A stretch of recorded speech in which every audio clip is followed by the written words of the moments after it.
Hi, this is Kevin Thomas, and welcome to the At Home Film Festival. This week, we're all about the Hotel Motel Holiday Inn. That was a Pitbull song, which I know he's passé, there is actually even a movie called Holiday Inn, but I didn't feature it here. But I am going to take a look at 7 movies that all involve hotels or motels, whether it's the plot of the story or just where the people live. Television has gotten so many great series lately about hotels that I thought, oh my God, let's do it about the movies too. Like, I love this Apple Plus series called Acapulco. It's wonderful. You should try it. Everyone has been watching White Lotus, and that's been getting so much attention. But what about Acapulco?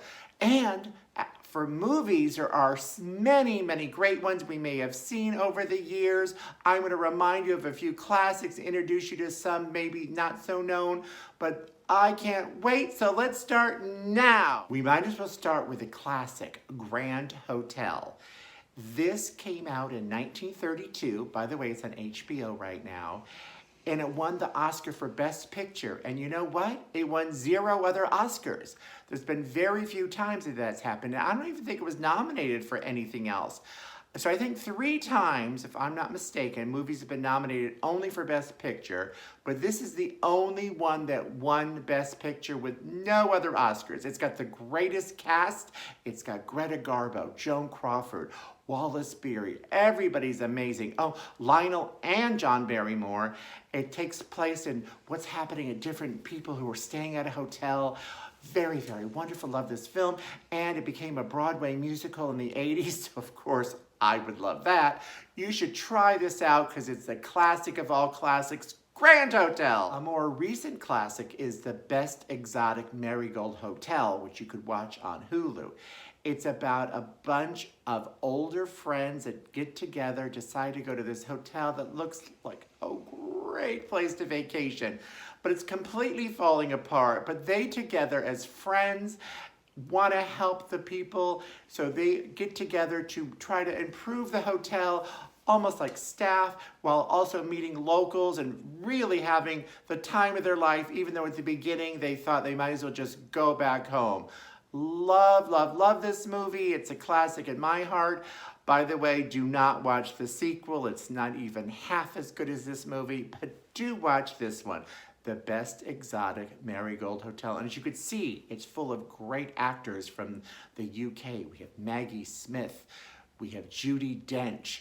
Oh, great, great. God, I love this movie. For family fun films in a hotel, I would do Dunstan Checks In on Stars.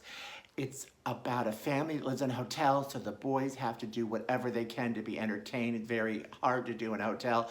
So they find an orangutan in the hotel that no one believes it's there, but he's brought in by Rupert Everett, who's a scene stealer, and there he is, very funny in this film. They're getting ready for a big gala, and yet Dunstan is creating havoc. Faye Dunaway is ultra campy in this as the hotel owner, not quite as campy as she is at Mommy Dearest. And Jason Alexander is definitely not George from Seinfeld in this. It shows he does have multiple talents, not just playing that one character. By the way, he does have a Tony Award for Best Actor in a Musical on Broadway, so don't just think Jason Alexander is a one-hit wonder.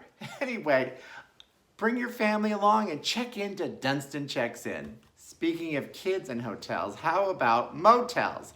The Motel on Tubi and Pluto is quite an interesting, fun, little independent film about a young man who lives at the motel with his family. And of course, they work 24 hours a day. So he, like in the Dunstan movie, has to do what he can to entertain himself. But when it's at a motel, you got cheaper people, you got people that rent by the hour. He finds things to do and fun. And one of the rent by the hour men, he kind of befriends him, and he almost acts like a father figure to the young man. So it has a little sensitive side to it, even though it's very funny, very original. I love this movie. Many people have never heard of it. Did you ever hear of the Motel?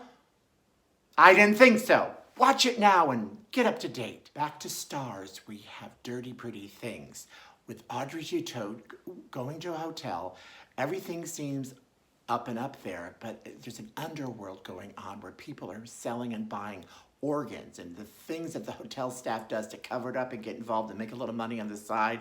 It's quite a thriller from director Stephen Frears, who's done a lot of great movies that we all have loved over the years. And this is really one of his undiscovered hidden gems that you must watch. Our next movie has a really nice place in my heart. It's called My Bodyguard. This is the first movie I ever reviewed when I was in junior college. It's about a young man who lives at a hotel. Gotta keep that theme going. He goes from a private school to a public school only to find out there's bullies there. Matt Dillon is one of them. And everybody has to give them their lunch money. He says no. And he has to pay the price until he meets the toughest guy in school, the bigger guy that everyone is afraid of, even Matt Dillon. So he hires that guy to be his bodyguard to take care of him, so Matt Dillon leaves him alone. As we just saw there, Joan Cusack is a small part. Jennifer Beals has an unbilled part. It's got funny also characters at the hotel where Martin Mull plays his father, who's the hotel GM, and Ruth Gordon is his mother. Really, really fun movie. Not a big giant hit, but it did make some money, but it's been a long time since any of us has seen this because I've not been in junior college for quite a long time, so I can imagine you have not seen My Bodyguard on HBO. I have been waiting to do this episode for quite some time. I've been waiting for this movie come September, which debuts today on FMC channel, Family Movie Channel. So I said, okay, that's the reason I got to do it. I don't remember if it's great or fun. I just remember I liked it back in the day. Probably around the time I was in junior college reviewing My Bodyguard, because it's never on television or rarely. It's not available on any streaming channel. You could buy the DVD, but it's wonderful. I love the plot. So we've got Rock Hudson, who's a rich man that he only goes to his villa in September, hence come September. And it turns out his staff rents it out the rest of the year and makes money for themselves until it's only discovered by Rock because he decides one year to go early. Very funny. It's on today on FMC. It's on later this week. It also has Sandra Dee and Bobby Darin, and they met and fell in love in this movie. So their love story must seem super real in this, but I haven't watched it for years, so let's watch together and comment. Let me know what you thought. Thank you.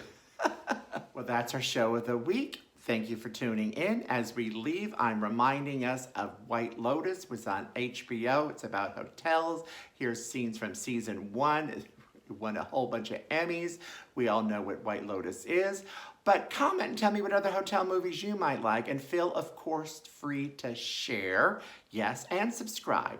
I will see you next week. And as we leave, let's listen to a scene from this year's White Lotus that has gone viral. I love a version I found on TikTok, but I couldn't find it on YouTube, so we'll just have another viral video of Tanya, played by Jennifer Coolidge, and her moment in the sun where everybody is still talking about and sharing and parodying. So let's leave with that, okay? Thanks so much. See you next week. Do you understand?